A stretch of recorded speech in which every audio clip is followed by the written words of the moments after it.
여러분 안녕하십니까. 3월 4일 새벽입니다. 전우식입니다. 세상이 지금 요동을 치고 있습니다. 우크라이나 블라디미르 젤렌스키 대통령이 미국에서 약자의 서름을 톡톡히 겪었습니다. 이재명은 우클릭을 하면서 조기 대선이 펼쳐지면 이제 권좌에 오르고 자신이 사법리스크는 영원히 사라진다, 이런 꿈에 젖어 있습니다. 결국 12.3 비상경험은 제가 보기엔 그렇습니다. 윤석열이 난이 아닌 이재명이 난이자 오동훈이 난으로 귀결되는 모양입니다. 결국 권력을 잡는 쪽에서 난을 일으켰다고 봐야 되지 않겠습니까? 먼저 미국과 우크라이나의 충돌입니다. 도널드 트럼프 대통령이 취임을 한 미국은 더 이상 세계의 자유를 지켜주는 파수꾼이 아닙니다. 미국은 자유세계 리더의 자격을 잃었다. 영국에서는 미국 트럼프에 대한 국빈 방문 초청을 취소하라는 요구가 빗발쳤습니다. 하원에서도 그런 주장이 나왔죠. 유럽 EU는 지금 자력 안보론이 한창입니다. 왜 이런 일이 벌어졌을까요? 도널드 트럼프는 2월 28일 백악관을 방문한 블라디미르 젤렌스키 우크라이나 대통령과 TV 카메라 앞에서 공개 술전을 벌인 끝에 그에게 미국에게 고마운 줄 알라, 이런 말을 거푸하면서 망신을 주고 내쫓는 충격적인 일을 벌였습니다. 우크라이나 전쟁으로 인해 러시아로부터 심각한 안보 위협을 느껴온 유럽은 미국에 공개적으로 실망감을 드러내고 있습니다. 나토를 중심으로 한 대서양 동맹은 이제 균열해 가면서 유럽이 미국의 영향력에서 벗어나 이제 독자 생존을 해야 한다 하는 자각론이 힘을 받게 됐습니다. 카야 칼라스 EU 외교안보 대표는 이날 소셜미디어 X에, 옛날 트위터죠, 이 X에 이렇게 썼습니다. 오늘 자유세계에는 새로운 지도자가 필요하다는 것이 분명해졌다. 이 도전을 받아들이는 것은 유럽인들이 몫이다. 가브리엘 아탈 전 프랑스 총리가 한 말은 또 이렇습니다. 우크라이나 전쟁의 발발 책임은 전적으로 러시아에 있다. 오늘 밤 미국은 자유세계의 리더라고 말할 자격을 잃었다. 자크 시라크 대통령 때 이 프랑스 총리를 지낸 도미니크 드빌팽 전 총리, 이분 굉장히 유명한 분이죠. 이 드빌팽은 영국 일간 가디언 인터뷰에 전곡을 찔렀습니다. 이렇습니다. 우리는 이제 러시아, 중국, 미국이라는 세계의 비자유주의 초강대국을 갖게 됐다. 미국은 더는 유럽의 동맹으로 간주할 수 없다. 미국 역시 비자유주의 스트롱맨의 나라가 됐다는 얘기입니다. 그러면서 그가 덧붙인 말입니다. 유럽은 이제 스스로 운명을 개척해야 한다. 환상에 대한 믿음을 멈춰라. 트럼프는 우크라이나를 버리고 있다. 제가 말씀드린 대로 이 영국 의회에서는 전날 스타머 총리가 트럼프 대통령에게 전한 이 찰스 3세 국왕의 국빈 초청장을 철회해야 한다는 주장까지 나왔습니다. 보수당 로버트 제닉 의원이 한 말이 이렇습니다. 트럼프와 벤스가 젤렌스키를 대하는 모욕적인 광경에 메스꺼움을 느꼈다. 트럼프 집무실에 있는 우리 윈스턴 처칠 공의 흉상이 무덤으로 들어가고 싶었을 것이다. 프랑스 르몽드지는 이렇게 분석을 했습니다. 영국과 프랑스 등 유럽 국가들이 미국 지원 없이 러시아와 직접 대치할 위험을 감수하고 우크라이나의 평화유지군을 파병하겠다는 제안을 유지할지가 관건이다. 이제 미국을 제외하고 유럽이 우크라이나를 직접 지켜야 한다, 이런 평가가 나오는 겁니다. 에마뉘엘 마크롱 대통령은 포르투갈 방송 인터뷰에서 프랑스가 미국 대신에 유럽에 핵우산을 제공할 수 있다는 가능성을 시사했습니다. 그런데 당장 미국 지원 없이 유럽의 안보를 보장하기 어렵고 유럽의 독자적 군사력 확보를 위해서는 10년의 세월이 필요하다는 전망이 나오자 헝가리와 슬로바키아 등 친러시아, 친트럼프 성향을 보여온 국가 정상들은 유럽연합과는 엇박자를 내고 있습니다. 오르반 빅토르 헝가리 총리는 전날 다른 유럽 정상들과 달리 트럼프를 옹호했습니다. 강한 자는 평화를 만들고 약한 자는 전쟁을 일으킨다. 오늘 트럼프는 용감하게 평화를 지지했다. 슬로바키아의 로베르토 피초 총리는 즉각적인 휴전이 필요하다며 6일 열리는 EU 정상회의와 관련해서 트럼프 편에 섰습니다. 자, 이제 국내 정치 말씀드리겠습니다. 이 민주당 싱크탱크인 민주연구원, 이 민주연구원에는 집단지성센터가 있다고 합니다. 조금 이따 제가 집단지성이 뭔지 제 개념을 말씀드리죠. 이 집단지성센터는 2일 이재명이 AI와 대한민국 그리고 나 이런 주제로 전문가들과 나눈 첫 대담을 유튜브 채널에 공개를 했습니다. 이재명이 언제부터 인공지능을 공부했을까요? 그런데 이재명이 쏟아낸 AI 정책 구상이 양식 있는 사람들의 집중 포화를 받았습니다. 이재명은 유튜브 45분짜리 영상에 나와 이렇게 말한 것입니다. 엔비디아 같은 회사가 한국에 생기고 30%가 국민 지분이라면 세금에 그렇게 의지하지 않아도 된다. 그러니까 엔비디아 같이 잘 나가는 회사가 만들어지면 그 30% 지분을 정부가 빼앗아서 국민들에게 다 나눠줄 테니까 세금에 그렇게 의지할 필요가 없다. 참, 이게 말입니까? 뭡니까, 이게? 언론은 이재명이 AI 청사진을 밝혔다고 썼는데, 참으로 기가 막히는 것은 이재명이 자신이 무지를 드러낸 것을 언론이 그대로 옮기고 있는 것입니다. 이재명의 말이 이렇습니다. 개인이나 특정 기업이 독점하지 않고 모든 국민이 상당 부분을 공유하는 세상이 내가 꿈꾸는 기본사회다. 이게 사회주의 선언으로 이해를 해야 합니까? 아니면 공산주의 선언이라고 봐야 합니까? 모두가 공유하는 이 집단주의 세상, 이것이 내가 꿈꾸는 기본사회다. 도대체 이재명은 상법의 회사법을 어떻게 이해를 하고 있는 것일까요? 가령 국민 모두가 공유하는 AI 기업의 독창성을 유지할 수 있을까요? 주식회사가 아닌 다른 방식으로 국민 모두가 이익을 균점하는 기업이 과연 인류 기업으로 성장할 수 있느냐는 겁니다. 국민의힘 하민경 대변인이 3일 낸 논평이 이렇습니다. 인공지능, AI 기술 발전이 가져올 이상적 미래를 제시하는 듯하지만 현실 경제와 시장 원리를 철저히 무시한 모델이다. 이 엔비디아는 국가의 통제가 아니라 시장 경쟁 속에서 성장하는 기업이다. 이재명식 정책으로는 엔비디아 같은 회사가 생길 수 없다. 글쎄요, 이 시장을 도외시하고 경쟁을 도외시한다면 무엇이 살아남겠습니까? 정말 궁금합니다. 이재명의 머릿속에 시장과 경쟁이 없는 이재명의 머릿속에 무엇이 있는지 말입니다. 오세훈 또 페이스북에 기업의 투자 의지를 꺾는 자해적 아이디어라는 비판을 올렸습니다. 오세훈이 말이 이렇습니다. 기업과 기술이 만드는 국가 번영의 원리를 전혀 이해하지 못하는 이재명의 나라에서는 삼성이든 엔비디아든 생길 수가 없다. 가장 정확하게 이재명을 때린 정치인은 의외로 이준석입니다. 이준석이 페이스북에 쓴 글이 이렇습니다. 이재명이 아무리 우클릭을 해도 본질적으로 반기업적, 반시장적 인물이라는 것이 증명됐다. 기업이 성공하면 법인세를 가져가는 것도 모자라 30%의 지분을 국민에게 배분해야 한다고 주장하는 사람이, 그런 사람이 지도자가 된다면 과연 기업이 한국에서 사업을 영위할 이유가 있겠는가? 아까 제가 집단지성에 대해서 말씀드리겠다 그랬죠. 참고로 이 집단지성, 컬렉티브 인텔리전스, 집단지성은 학자들마다 다르지만 이 개미, 벌 같은 다수의 개체들이 분업과 협업을 통해 서식지를 만들고 사는 공생적 지능을 일컫는 말입니다. 그런데 우리 좌파들이 이 집단지성이라는 단어를 굉장히 좋아합니다. 참 기막힌 일입니다. 한편 중앙일보는 이재명의 연평도 꽃게밥, 이 발언 파장도 함께 보도를 했습니다. 이재명은 1일 윤 대통령 파면 촉구 집회에서 이렇게 말을 한 것입니다. 12월 3일 내란의 밤이 계속됐다면 연평도 깊은 바닷속 꽃게밥이 됐을 것이다. 그러자 강화 출신 국민의힘 배준영 의원이 반발했습니다. 이는 연평도를 치안 안보 사각지역으로 표명하는 발언이다.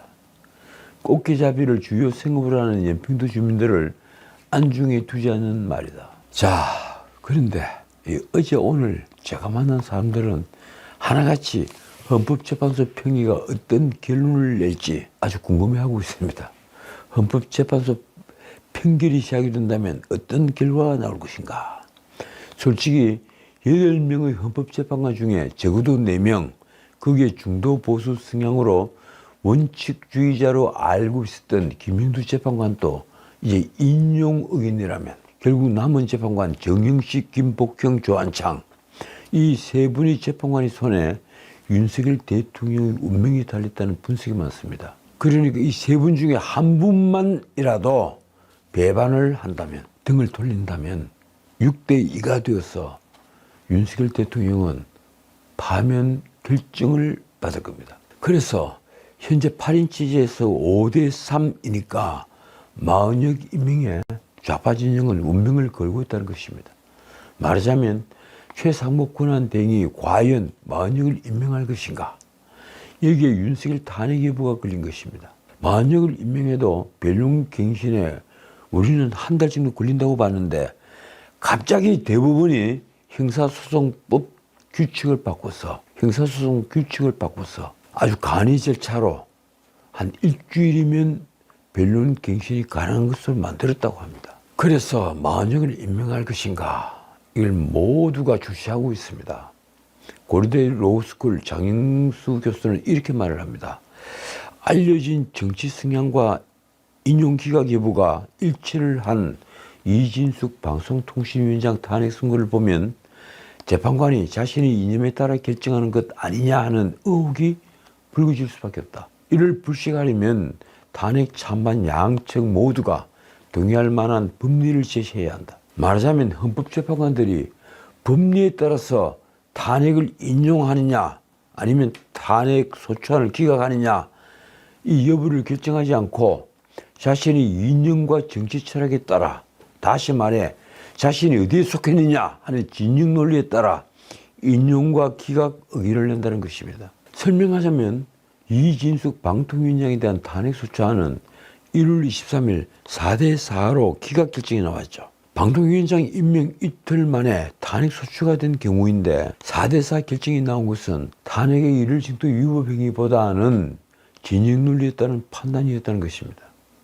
탄핵을 인용하겠다는 내부는 무엇으로 인용 결정을 주장했을까요? 물론 2인 통신위원 체제로 어떻게 박문진 임원들을 임명을 할 수 있느냐 이런 주장들이 나왔습니다. 과연 그것이 위법하다 손 치더라도 파면에 이를 정도의 위법이라고 볼 수 있을까요? 말하자면 재판관의 임명 배경이나 알려진 정치 성향이 그대로 반영된 결과로 해석이 되었습니다.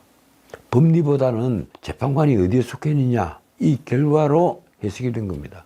구체적으로 문영배, 이미선, 정정미, 정계선은 이진숙 탄핵을 인용 의견을 냈죠. 그리고 김영두, 정영식, 김복형, 조한창 이 내부는 기각 쪽에 있었습니다. 정정미, 김영두는 김명수 대법원장이 지명을 한 재판관인데 정정미는 진보 진영으로 우리가 보고 김영두는 그래도 그동안의 판결을 보면 보수 쪽 인사 이렇게 분류가 되고 있습니다. 그런데 말입니다. 이 솔직히 현재 많은 전문가들은 윤 대통령의 탄핵 소추안은 인용될 것이라고 말합니다. 그것도 박근혜 대통령의 진리에 따라 소수 의견을 감춘 채 재판관 전원 일치 결정으로 인용할 것이다 하는 주장이 많습니다. 그러나 과연 그럴까요? 가장 중요한 문제는 가사 윤 대통령의 비상계엄 선포가 헌법이 규정한 계엄 요건을 벗어났고 국회에 군 병력이 들어가는 등 일부 법률 위반 행위가 있다 하더라도 그것이 대통령을 파면할 만큼 중대한 법률 위반에 이를 정도에 이르지는 않았다는 견해가 상식적이라는 것입니다. 그런데 여기에 중요한 변수는 윤석열 대통령에 대한 구속이 계속되고 있는 것입니다. 윤 대통령은 현직 대통령이고 그리고 비상계엄 선포로 헌정문란이 명백하게 드러나지 않았는데도 내란죄로 체포가 되고 구속이 되었습니다. 이 방송에서도 몇 차례 말씀을 드렸지만 그것도 내란죄 수사권이 없는 공수처가 내놓고 직권남용 관련 범죄라며 자신들에게 내란죄 수사권이 있다고 주장하는 월권이 계속되고 있습니다. 자, 국회에서 오동훈이 답변하는 걸 보면 기가 막힙니다. 우리는 직권남용 수사권이 있고 거기에 관련한 내란죄 수사를 했다. 아주 당당하게 이 말을 하더군요. 대통령의 직권남용은 재직 중에는 소추를 할 수 없는데 어찌해서 이 직권남용 관련 범죄로 내란죄를 수사할 수 있다는 것입니까? 근데 오동훈 처장에게 묻고 싶습니다. 입이 있으면 말씀을 해보세요. 더 기가 막힌 것은 이 문제는 이미 세상에 노정되어 있는데도 내란죄 관련 영장을 발부한 모든 법관들이 공수처의 내란죄 수사권이 없다는 문제에 눈을 감고 있다는 사실입니다. 말하자면 윤석열 대통령의 방어권은 형사부정은 물론 헌법재판소 심판정에서도 철저하게 무시되었습니다. 인실이 구속되어 있으니까 어떻게 방어권이 보장이 되겠습니까? 과연 이것이 문명국의 입법적인 것입니까? 어떻든 탄핵심판 변론기일이 2월 20일 종료되면서 헌법재판소의 시간이 시작이 되었습니다. 저 같은 사람은 헌법재판소의 윤석열 탄핵심판은 명백한 심리미신이므로 지금이라도 변론을 제기해야 한다고 주장합니다. 더 나아가서 비상계엄 선포 행위는 사법심사의 대상이 되지 않는 고도의 통치행위이므로 이 탄핵소추안은 각하되어야 한다고 말합니다. 그리고 탄핵소추안에서 내란죄를 빼낸 앙코 없는 찐빵으로 만든 탄핵소추안이니 역시 각하할 수밖에 없다고 저는 믿습니다. 제가 심리미신을 주장하는데요. 우선 홍장원의 메모 필적은 이미 미디어워치에서 사설 감정을 한 결과 가필한 일부 필적이 민주당 박선원의 필적과 동일하다는 감정 결과를 받았습니다. 허인 교수 같은 원로학자들도 홍장원 메모의 필적 감정을 하지 않은 것은 중대한 심리 미신이라고 합니다. 홍장원의 메모와 곽종원의 진술은 윤석열 대통령의 비상계엄 선포를 내란죄로 몰아간 아주 중요한 증거입니다. 그런데 그 증거는 다들 아시다시피 오염이 됐습니다. 그런데도 헌법재판관들은 이런 오염 주장을 묵살한 채 변론을 종결한 것입니다. 허인 교수가 주장한 헌법재판소의 위법사항은 10가지도 넘습니다. 그렇다면 과연 헌법재판관들은 이 상태에서 평의를 열고 결론을 내릴 수 있을까요? 만약에 임명되지 않는다면 재판관 8명 중에 6명 이상 찬성이 필요한 상황이라서 인용을 하려면 파면을 하려면 6명 이상 찬성이 필요한 상황이라서 제가 아까 말씀드린 대로 정영식, 김복형, 조한창 이 세 헌법재판관들이 판단해 이 나라의 운명이 걸려 있습니다. 특히 그 중에서 윤 대통령이 지명한 정영식은 뚜렷한 보수 성향 법관으로 분류됩니다. 왜 TV 화면에 머리 하얗게 되어 있는 분입니다.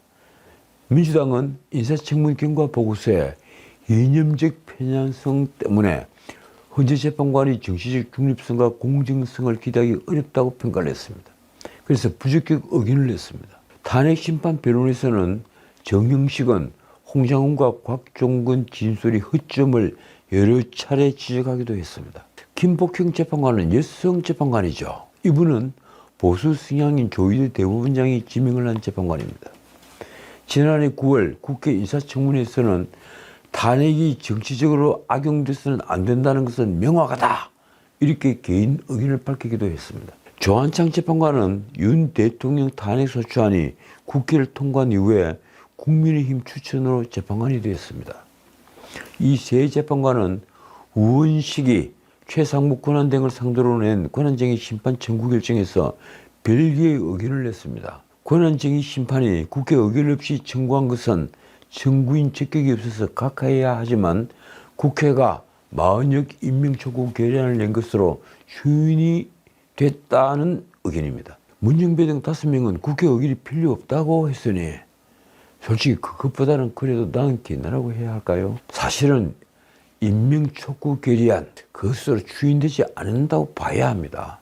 저는 그렇게 생각합니다. 말하자면 정영식, 김복형, 조한창 재판관은 별개 의견을 통해 국회의 권한 침해 확인 청구가 적법하기 위해서는 이에 관한 본회의 의결이 있어야 한다 이렇게 밝힌 것입니다. 자, 나머지 5명 재판관 중에 문영배, 이미선, 정교선은 모두 우리법 연구회 출신으로 좌파로 분류됩니다. 비상계엄 선포 사태 이후에 민주당이 지명한 정교선은 인사청문회에서 물리력으로 국회의원이 출입을 막을 만한 헌법상 근거는 없다 이렇게 말하기도 했습니다. 국민의힘은 소수의 우리부 연구의 법관들이 법원의 이념화를 획책하고 있다고 비판했습니다.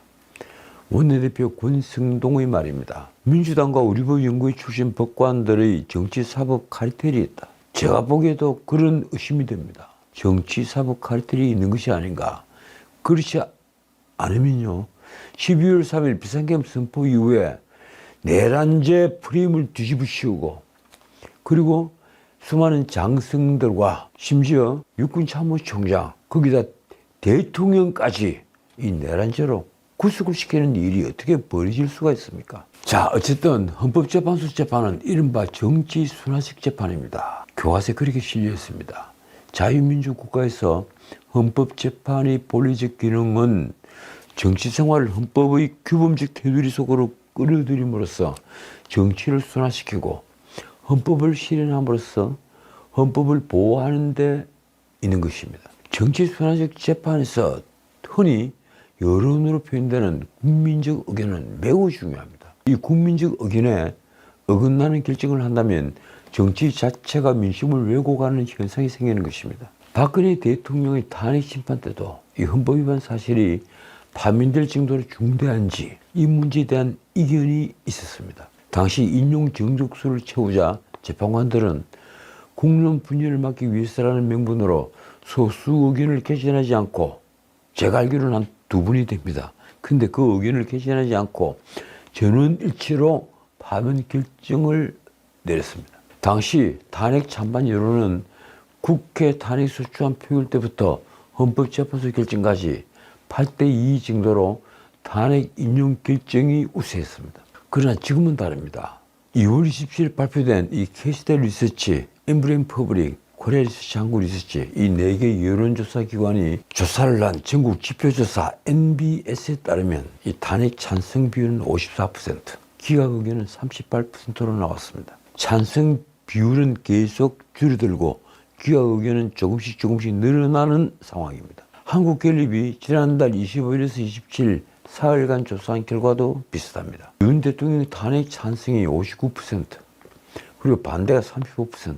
여기 찬성과 반대 차이는 좀 있습니다만 적어도 탄핵에 반대하는 의견이 30% 후반대라는 것입니다. 이 광화문과 여의도에는 지난 3월 1일 엄청난 인파가 모였습니다. 헌법재판소 앞에 탄핵 찬성파들이 모이는데 탄핵 반대파보다 거의 한 10% 정도라고 그러죠. 어쨌든 저는 그런 시민들이 함성을 듣고 있습니다. 오늘은 여기까지입니다. 적어도 1국의 대통령을 파면하려면 파면에 이를 정도의 중단 위법성을 증명하는 명확한 증거가 있어야 합니다. 제가 이 앞에 방송에서도 말씀을 드렸죠. 위헌 위법적인 불법 행위 외에 파면에 이를 정도의 위법성이 있어야 된다. 그게 우리 헌법재판소의 일관된 판단입니다. 그런데 윤석열 대통령을 내란죄로 몰아간 특수전사령관 곽종원의 증언, 그리고 국정원 제1차장 홍장훈의 메모는 명백하게 오염된 증거입니다. 우리는 지금 이재명과 윤석열 두 사람의 죄의 무게를 달고 있습니다. 윤석열에게 죄가 있다면 비상계엄 선포를 헌법의 요건에 부족하지만 했다는 것이겠죠. 근데 이재명의 죄는 5개 재판에서 12가지 혐의입니다. 현재까지 나온 것만 해도 그렇습니다. 과연 누구의 죄가 더 무거운가요? 저는 이렇게 묻습니다. 윤 대통령의 비상계엄 남용, 이 비상계엄을 해서는 안 되는데 했다 해서 그 비상계엄 남용이 내란죄라면 자신의 사법 리스크를 완화하기 위해 벌인 이재명의 29번 탄핵소추안 발의, 물론 이재명이 직접한 건 아닙니다. 하지만 민주당이 한 것이니까 이 이재명의 29번 탄핵소추안 발의는 내란죄인가 아닌가? 지도자의 첫 번째 덕목은 정직함에 있습니다. 지금까지 전우책이었습니다.